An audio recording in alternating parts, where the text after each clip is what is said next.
Je suis Olivier Narayanin, je suis le cofondateur et le président directeur général de MyAssetRocks. MyAssetRocks est une plateforme de gestion et d'optimisation de ce qu'on appelle les immobilisations corporelles pour les entreprises, les collectivités territoriales et les groupements.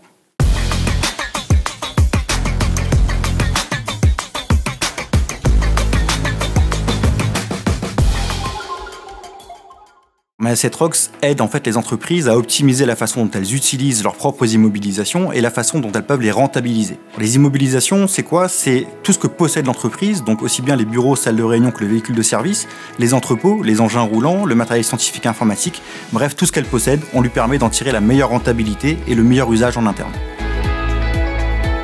La partie la plus intéressante pour nous, c'est la partie de pré-commercialisation, dans laquelle on est rentré depuis janvier 2023, qui nous permet de rencontrer nos clients, de tester l'appétence qu'ils ont pour notre produit et en même temps de pouvoir engranger des lettres d'intention au profit de la société. Le développement se fait sur deux phases. La première, elle est géographique. C'est un déploiement sur la zone de l'océan Indien, donc aussi bien Mayotte, Réunion que Maurice, et le territoire national. On vise ensuite l'international, aussi bien en Europe, en Asie qu'aux États-Unis. Et la deuxième partie du développement, elle est servicielle, c'est-à-dire la façon dont on peut incrémenter de nouveaux services liés à la gestion des immobilisations pour les entreprises. Initialement, on a sollicité la Technopole afin d'intégrer un parcours type.